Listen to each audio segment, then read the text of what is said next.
Welcome to tonight's State of Play. So a lot has happened since you and I spoke. We are back in recession for the second time in as many years and for the third time since the dawn of democracy in 1994. And we've gone from intrigued spectators watching a virus outbreak wreaking havoc in several countries around the world to full combat mode in responding to COVID-19 and trying to restrain its spread. But you know who else has been having it rough? The residents of our capital.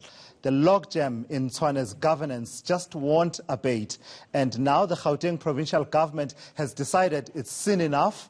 It's moved to dissolve the city council and place it under administration. And let me show you exactly under what laws they're doing this. They're doing this in terms of Section 139 of the Constitution, which talks about when a municipality cannot or does not fulfill an executive obligation in terms of the Constitution or legislation. The relevant provincial executive may intervene by taking any appropriate steps to ensure fulfillment of that obligation. And Section 139(1)(c) then spells out what those measures that can be taken include. They include dissolving the municipal council and appointing an administrator until a newly elected municipal council has been declared elected. And then I want to show you the other piece of legislation, that's the Municipal Structures Act. The MEC for local government in a province may dissolve a municipal council in a province in accordance with the provisions of Section 139 of the Constitution of the Republic. So that's the law in as far as what the provincial government here in Gauteng has done in Tshwane. They believe they are on the right side of the law. But naturally, the DA, which has until now led the coalition government in Tshwane, is not having any of this and actually suspects the minister, that is the MEC, of playing political chess with the city's governance. It's threatening to challenge the provincial government's decision in court. We can't sit back and be threatened with court action as if what we are doing is unlawful. We will meet them in court. I want to say that to them.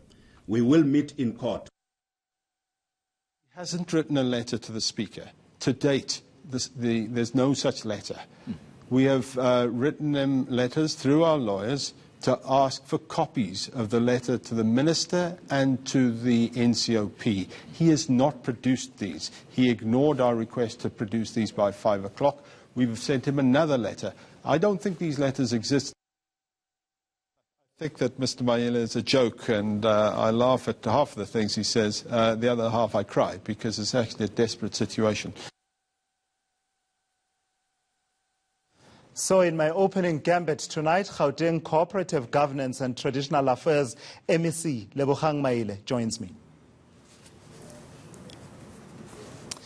All right, MEC Maile, thank you so much for coming through and having this conversation with me. So let's start right there at the end. You heard Mike Moriarty says that he doesn't take you seriously because, you know, half of the stuff he hears from you, he laughs, and the other half, he cries. He doesn't take you seriously. He says you're a joke.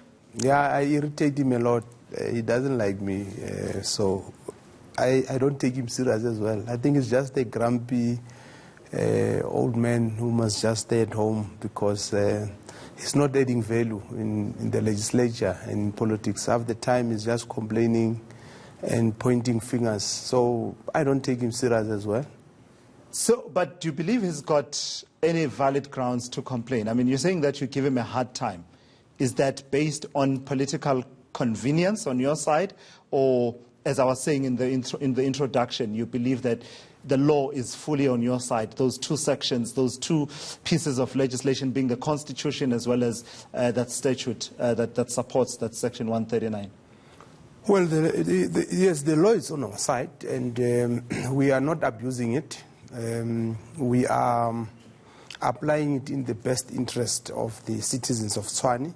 Because I think by now everybody knows what has been happening in Tshwane. It has been a disaster. It has been a circus, which has been presided over by Mike Moriarty's party, the DA. So we had to come to the party and rescue the people of Tshwane as the provincial government, because we've got the responsibility to make sure that we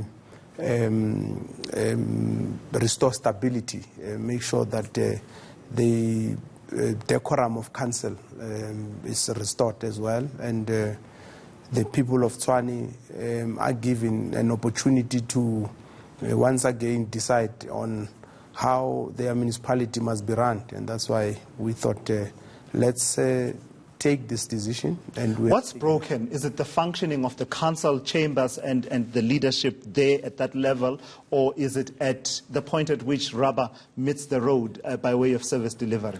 A lot of things are broken.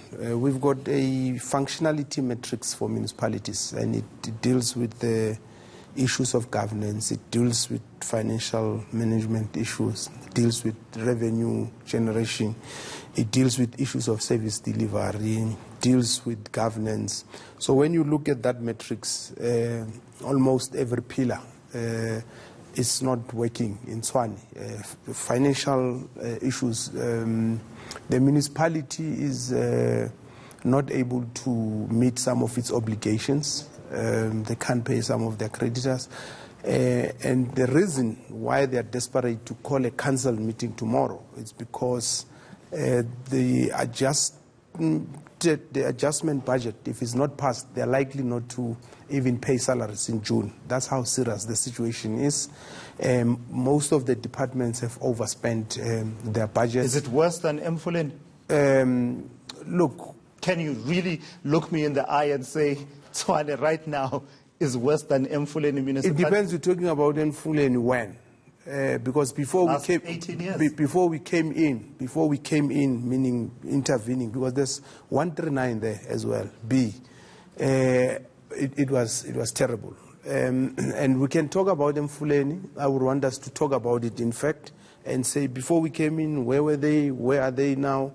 And I'm not saying Mfuleni it's doing well, it's the best. In fact, I'm on record saying all the municipalities in Gauteng except two are in trouble. And we said except Ekurhuleni and the Midvaal. We released that report, we're on record. So we will be the first to admit where there's a problem. So I don't want us to say Mfuleni is better or worse, but we're talking about Tshwane. Let's talk about Tshwane. You want us to talk about Mfuleni? I don't have a problem. You don't want anytime. Whataboutism, and I fully appreciate that. What's your understanding of the status of the meeting that the DA is planning, that the council is planning on calling through the office of the Speaker on Tuesday? Well, the meeting stands if it corrects. So it will need a quorum. It will need a quorum.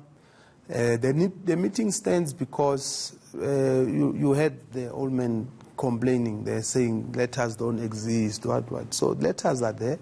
We have written letters, including to the Speaker of Tshwane, to the Minister, and to the National Chair of the Council of Provinces. So what we need now is concurrence from the Minister and the National Council of Provinces. So why couldn't you provide them with these letters when they were asking for them? No. The DA was asking you, in terms of the law, once you move to dissolve a municipality, you're supposed to inform the chairperson of the National Council. No, we have done that. And the minister. No, we have. Did you give them the letter to the DA? No, we have done that. We have done that. You've given the DA the letters that they were asking for? No, hang on. Their lawyers wrote us letters. So if your lawyer writes me a letter, my lawyer must write you a letter. So I can't deal with lawyers. I'm not a lawyer. I'm a politician. So our lawyers are dealing with their lawyers. So if their lawyers have not given them the information or communicated, that's something else. But we have asked our lawyers to provide all the information that is needed, and our lawyers are dealing with that issue. So if he had written me a letter as a politician and asked me whatever, like I always do. Yeah. Every time they ask us questions in the legislature, we respond. There's not even once if where the we meeting did not on respond. Tuesday quorates and it goes ahead and elects a new mayor, will you accept that outcome? We will, but it doesn't mean anything because that mayor will be out of office in no time because we have already taken a decision that we're dissolving council. So whether they elect the mayor or they don't, it doesn't matter. It's immaterial. In fact, they are wasting time. And I actually thought initially that they just want a session to bid each other farewell, just to give each other hugs. And so it won't halt the process, the section No. It doesn't. I think They're just trying to create confusion. What about the conduct of the ANC councillors and the EFF councillors who are saying they will not attend this? Are they not a hindrance in the functioning of council, deserving of your censure, the way that you've censured the DA councillors from time to time, including during the time here in Johannesburg when there was that confusion situation? The DA councillors did not attend so many council meetings in Johannesburg, walked out and all that. For me, that's not the point. The point is when there was allegations of misconduct on the part of those two councillors you are referring to, I received a complaint about these councillors. The DA has spoken about these ANC councillors in Tshwane and the EFF councillors, but they've never formally complained to me. In fact, to the contrary, EFF and ANC councillors have complained to me that their life is made unbearable in council, hence they are forced to leave. No by the complaint on the speaker. table, but do you not frown upon councillors not attending a meeting that will discuss, amongst others, the election of a mayor for a council that has not had a mayor for some time? Let's park for a moment the whole Section 139 situation. Yes. The election of a mayor, but also the adjustment budget, issues that have to do with appropriation of council finances, and they don't attend. No, certainly we frown upon that. We want councillors to do their work. They're getting paid to do it. But what the DA is not saying is that there was a meeting of whips. You know, when the council meets, before it meets, the agenda must be discussed by the whips of political parties. They must agree there. So if they have not agreed and these others are not part of it, you can't force them to be part of it. And this is a special council meeting. It's not an ordinary council meeting. Under which previously they've convened special meetings. I mean, they've requested special meetings, and the DA-led municipality has been reluctant. So it can't be convenient that now that the DA wants to save face and create an impression that they're being patched, the meeting must convene. So the ANC and the EFF can talk for themselves. But I can tell you that without any fear of contradiction, we are not going to let anybody disrupt council meetings or stay away easily like that. So we would want to understand. But in this instance, this is a special council, and I know for a fact that it's convenience on the part of the DA, and they're playing politics. They are desperate. They are throwing their toys around, accusing everybody. They started by saying they will pass a vote of no confidence on me. Where have you seen that happening? I'm completely out of time. Yeah, it's fine. We need more time to talk about them fully. Cooperative Governance and Traditional Affairs MEC Lebogang Maile talking to me there about the situation in Tshwane. Up next, we unpack the recession and the question of whether or not our political leadership is rising to the occasion in these times of multiple crises. This is the State of Play.